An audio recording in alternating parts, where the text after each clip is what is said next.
Hello and welcome, everyone. My name is Maria Elena Perales, and on behalf of the Sisters of St. Joseph, I thank you for joining us today as we give witness to our unhoused brothers and sisters.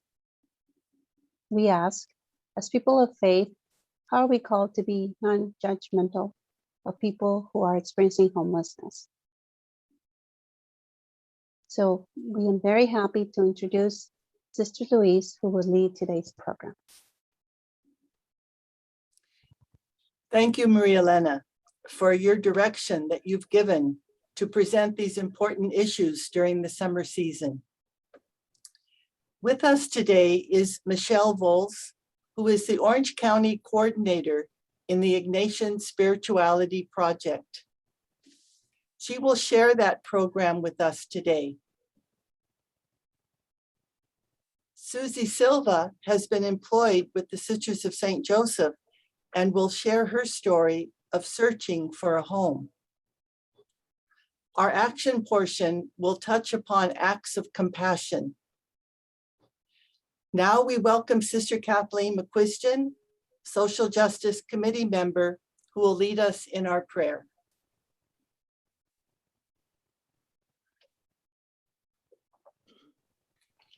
Prayer for people experiencing homelessness. They are on our streets, on buses and park benches, in classrooms and shelters, isolated and invisible, hungry and hurting. Our sisters and brothers without the security of calling any place home. We know that home is more than walls and a roof. It is warmth in a cold time. It is comfort in difficult times. It is a place where we are seen, known, and cared for.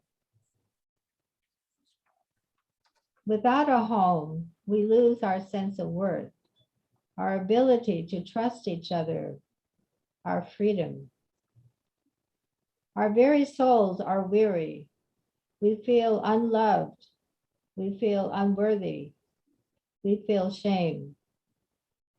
Remind us, Jesus the Liberator, of the times that we ourselves have felt homeless, and that we all share your calling to welcome the marginalized.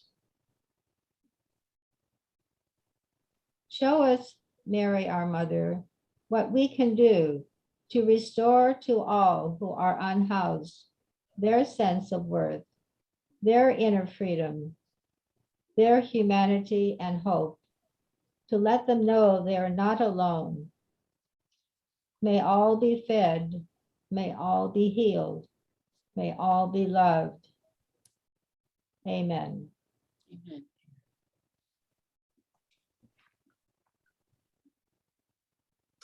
Thank you, Sister Kathleen. As Louise Ann said, I'm the Orange County Coordinator, the volunteer coordinator for the Ignatian Spirituality Project, which was begun over 20 years ago in Chicago with two Jesuits, mostly Bill Creed and then Bob Stafford.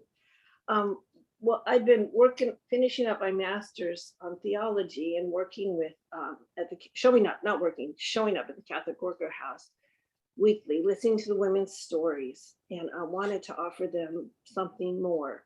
Well, I found out that someone had already started this project. So Bob Steffen was out here, and about 7 years ago, we started offering overnight spiritual retreats for women and men experiencing homelessness and addiction.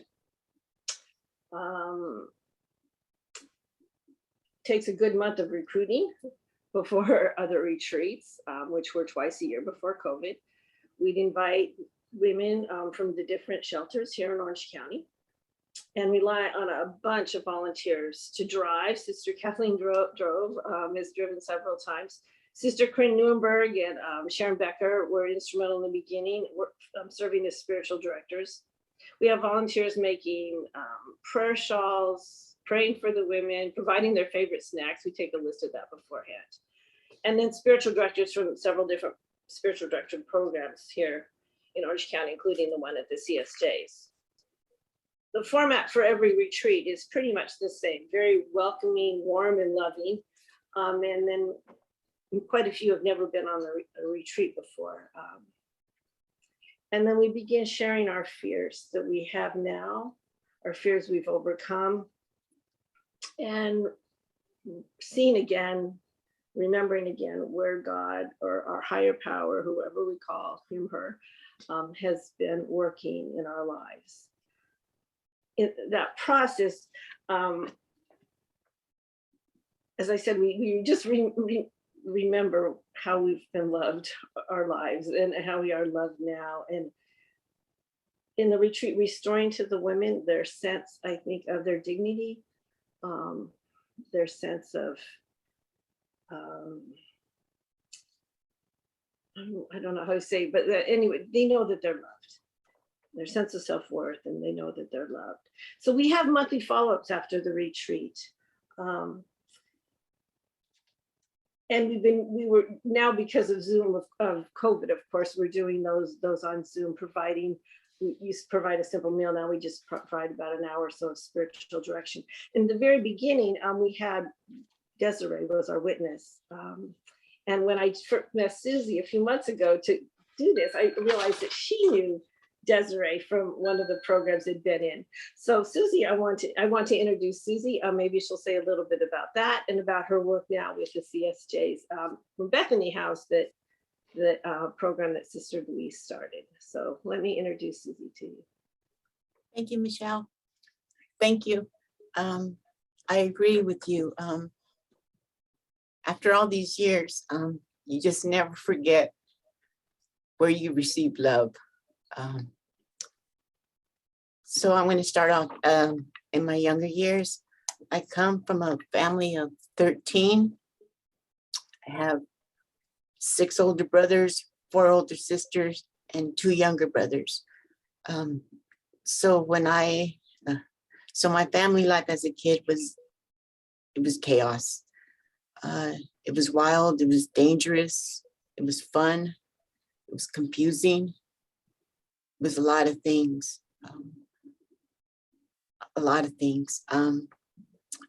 It got pretty bad where they removed me and placed me in a private school for 5 years till I was 18.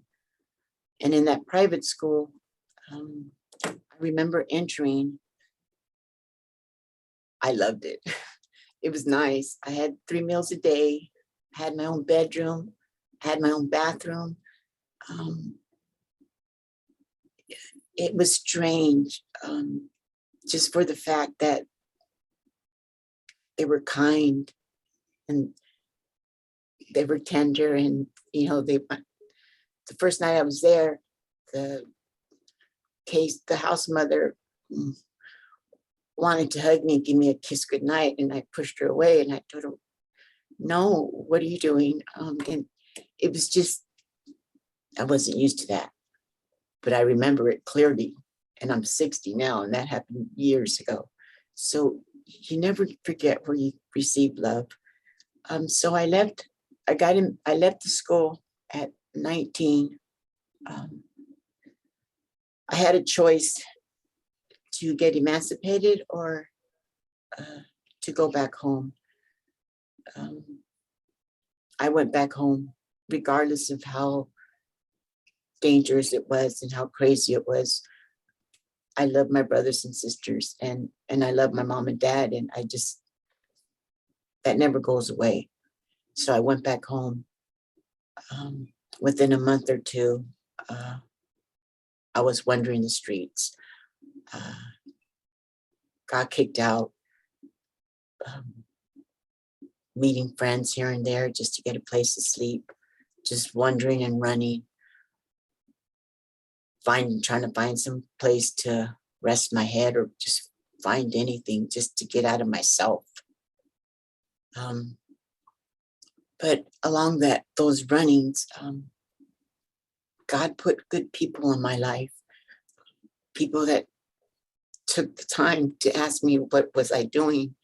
But I was so confused. I didn't have an answer, but it didn't matter. I was having fun, and that's how Suzy knew how to have fun, was to hang out on the streets and just do what I want to do. But people just kept on coming to me and just letting me know that they see me and they're concerned. So I just ran and ran for 10, 15 years. I have a son. He is 29. His foster mom and dad picked him up when he was 3 days old in the hospital. And I met them, and they just embraced me. And I did not understand. They just engulfed me with their love and their arms, and they reached out to me, and they said, "We love you." They don't even know me. Until this day, 29 years later, they are still involved in Eric's life, and they are still involved in my life. It had an impact on me, but I didn't know how. And I just know it felt strange. It felt strange still. I didn't come from this kind of love. So receiving it just was strange.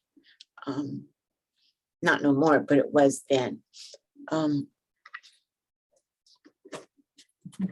And so I just, even then, after meeting his foster mom and dad and going through the ups and downs and my son being in foster care, I let them have custody because I still wasn't ready yet and trying to figure out who Suzy was. I had more time to run. So I kept on hanging out on the streets, living on the streets, being homeless. But sometimes, a lot of times, you just stay up at night, and it doesn't matter if for me, it didn't matter. I just was getting involved in things I shouldn't be getting involved in, and hanging on the streets felt normal. And that's not good for a lady. But it felt normal. And so God had to throw something in my path to make me fall. And I did. I got incarcerated. Cleared my head. Was in fire camp, fighting fires and doing a lot of thinking. Was in there for 3 years. I came out, wasn't the same person and didn't have the same thoughts I did. So I went to a recovery home because I knew if I spent one day on the streets, it would just all come back at me again. I knew that. I don't know how I knew it, but I knew it. So I went to a recovery home and got some help and stuff and was there for a while. And then I bumped into an old friend from my past. I like to say it was a good reunion, but it wasn't. I ran for another 15 years.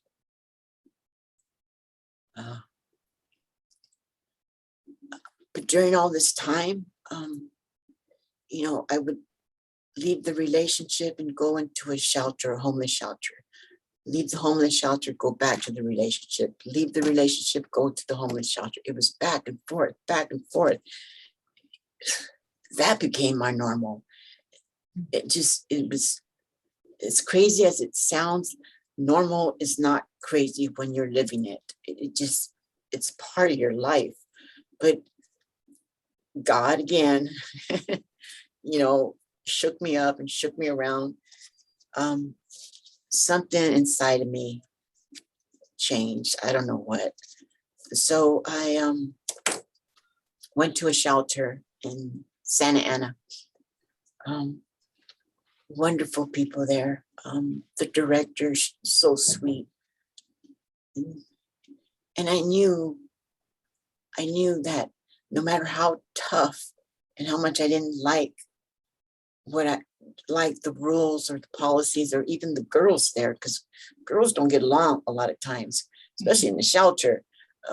But I knew that would be dumb of me to leave because of that. I was there for a reason. I was there to get my life together. I was there to change me, not them. It wasn't easy, but I stayed and I graduated from that program. And I never stopped going back to that program as a volunteer. And I work there now. And then from that program, I went to Bethany, where Sister Louise was the director there. And they just embraced me with a lot of love, with nice words, with wisdom and direction. And it was mandatory to see a therapist. And boy, she helped a lot. I continued to see that therapist for 15 years, even after I left the program, because she helped me figure out my past. And that's what I needed to do, was to figure out my past, because the past kind of creeps up on you. And with the help of Sister Louise and Bethany and the other shelter, I was able to return home and enjoy the company of my mom, and my dad, and my brothers and sisters, and my son. It was hard because that wasn't normal for me, but I did it, and it was well worth it. It was well worth it. Me and my mom we had a beautiful relationship. She passed away last year, but we got to know each other. We forgave each other. She didn't like me asking questions about why this happened or why that happened. She would get cranky and say, Suzy, don't talk about it. And I said, Mama, and I would ask her about her and her life and her childhood and how she met my dad. And it was hard for her. And now I understand that we had a good relationship, to the point where a month before her passing, she called me out of nowhere. And she said, my mom doesn't say these words. And she said, Suzy, I love you. I said, oh, Mama. And she said, Suzy, you always telling me this. You're the only one that tells me this of the sisters, that you love me. And I never tell you nothing. And so she just called me to say that. I said, oh, thank you, Mama. And then she wanted to hang up. I said, no. I said, I want to share good news with you, because I had just gotten my first apartment. And so I told her I just moved into my apartment. And her response was, I hope you didn't move in with a man. I said, no, Mom, I didn't. I'm by myself. She goes, good. And so that was sweet. That's a good memory. How much time do I have? That's it. I just want to say thank you. Thank you, ladies. Thank you for everything. And it all comes down to love. You never forget before you find love. Thank you. Oh, thanks. Yes. Sure. Can I get out? Yeah. Go ahead.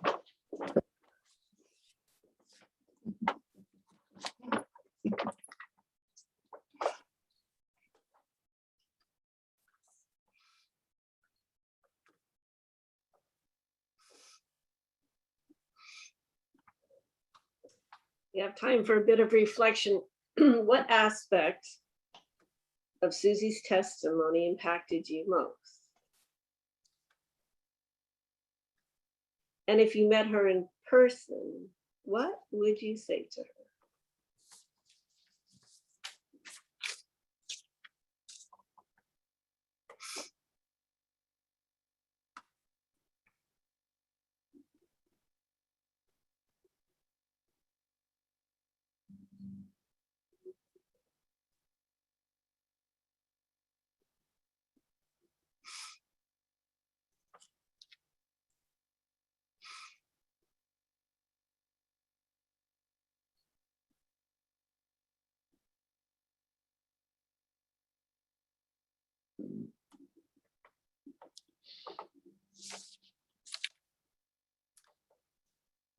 I want to thank you, Suzy, for your heart-wrenching story.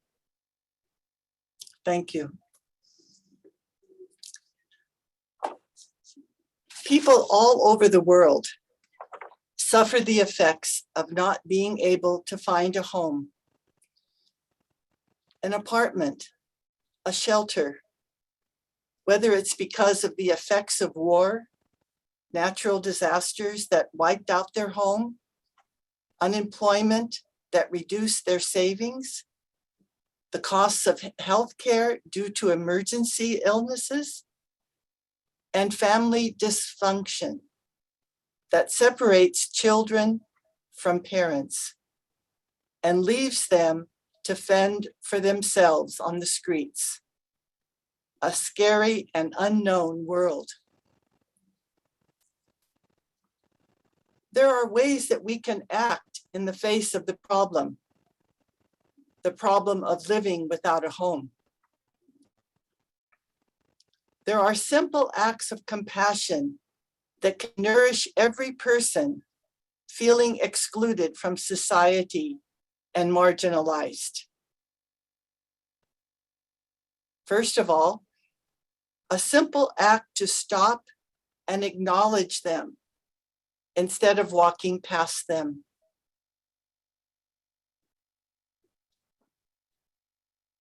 What about smiling and looking at somebody in the eye instead of just passing by without looking?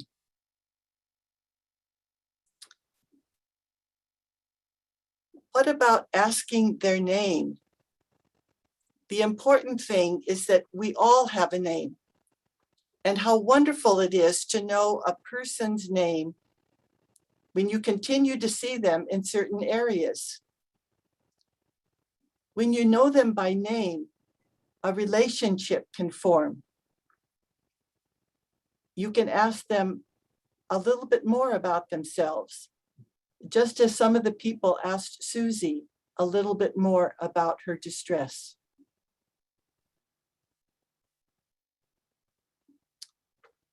I remember meeting Eddie many times as I exited the freeway at the same street every day. I began to know how much he was looking for a job. Then he wasn't there anymore. He would reappear again several weeks later and would tell me about his attempt at work and how they had to let him go because he was the last on the totem pole. He would talk to me about his dog, and he would talk about the different people that he knows on the streets. This was all in a quick freeway exit, I tell you. I would roll down the window and I would have a chance to talk with him, maybe 3 seconds sometimes 5 seconds, and sometimes we actually had a half a minute. But just seeing him and having that relationship with him was a wonderful experience. I didn't question anything that he said. I made no judgments. And yet just the acknowledgement of his presence and a quick conversation made him hurry down the line of cars to get to my car so that we could talk. He actually knew my car. So we can do a lot to help solve problems of homelessness. We can do it, of course, by taking part through systemic actions, through government agencies and local cities, to make sure that you have contact with your government officials and see how they are advocating for the homeless, for the dignity of the person, and also for the legislation that's in front of them that needs action. Yet in all of this, if we don't act out of love for our marginalized brothers and sisters, the problem will never go away. The problem will not go away if we are not with our brothers and sisters out of love. I am reminded so often by a social activist woman, Dorothy Day. who said, "The only solution is love." We can't wait for someone else to do it. It's got to be now. Let's be united in love for the marginalized, who one day will be that image of Suzy, who was on the street, waiting for some love that she didn't even know what was that it existed, or that she could handle it. But the love that came from others continually and perseveringly, like her foster parents, were the solution. It was the love that she remembers. Thank you for joining us today. We hope you've been moved by what you have witnessed here today. You will receive an email that includes the prayer and the link to today's recording. Please join us again next Thursday. On behalf of the Sisters of St. Joseph, we thank you.